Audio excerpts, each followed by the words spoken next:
right, Go Fish, episode 7. And this one is titled A Bigger Boat. Why? Because we're kind of talking about what are your expectations for God? What are your expectations about what God can do in your life? What are your expectations about what God can do in you and through you? Are you sort of spiritually sailing on a little tiny boat with low expectations, or do you need a bigger boat that has big expectations for who God is and what he can do? And we see in the Gospels, of course, miracle after miracle after miracle. Today we're going to look at Matthew chapter 14, verses 22 to 32. And this is where Jesus walks on water. So we got a big miracle here. And let's start off by just reading through that passage, Matthew 14, 22 through 32.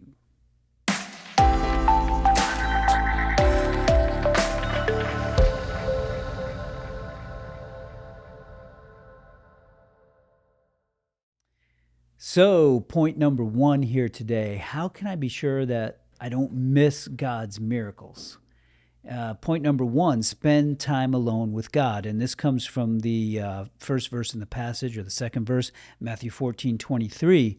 Look what Jesus does. After he had dismissed them, he went up on a mountainside by himself to pray. Jesus was spending time alone with his heavenly Father. And so that is an important way that we can make sure that we don't miss God's miracles in our lives. Spending time where we're in prayer. And prayer, of course, is talking to God, but also listening to God. Being in his word, hearing what he has to say to us, being still. And that's when God helps us dream up the miracles. God helps us remember his purpose and his plan. And so it's so important that we spend time alone with God, that we nurture that relationship that we have with God. A great question that you may think about, or if you're in a group or with some other people today, you might ask this question: what are some things that are distracting me from time alone with God?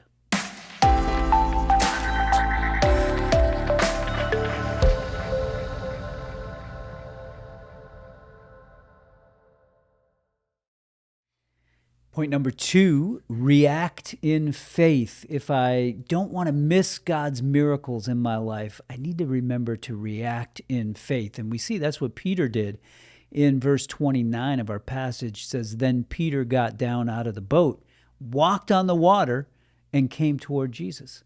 So Peter reacted in faith.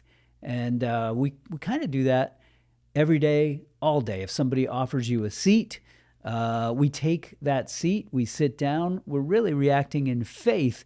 We don't know for sure that the chair is going to hold us, but because we know the person who offered us the seat, because we've sat in seats before, we can trust that it's probably going to hold us up.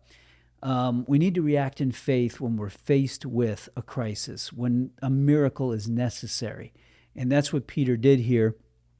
A great question you may ask yourself or discuss with others is, how are we tempted to react in ways other than faith when a crisis comes along, when a miracle is needed?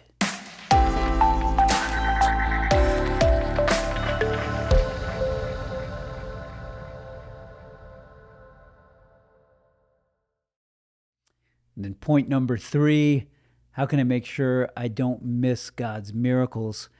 Keep your eyes on Jesus. Keep your eyes on Jesus. We see it from verse 30. Peter was out there walking on water because he had reacted in faith. He saw Jesus walking on water and he thought, I want to be a part of this miracle. And so he walked on water. But we get to verse 30 and it says, but when he saw the wind, he was afraid and beginning to sink, cried out, Lord, save me. And so Peter was distracted. He took his eyes off Jesus. And he began to lose the miracle, to miss out on the miracle. Keep your eyes on Jesus rather than our circumstances, rather than all the distractions that come our way. Similar to seasickness, right? We get out there on the boat, there's all that motion, we start to feel sick. But scientists tell us that if we can trick our brains into thinking that it's okay and that there is no motion, then we won't feel seasick.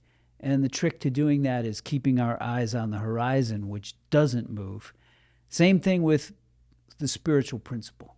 If we keep our eyes on Jesus, if he's our horizon, then even though our circumstances are crazy, even though our circumstances are very challenging and we're in need of a miracle, we keep our eyes on Jesus, and he's going to give us the peace we need. He's going to give us the power we need. What circumstances and distractions are you facing right now?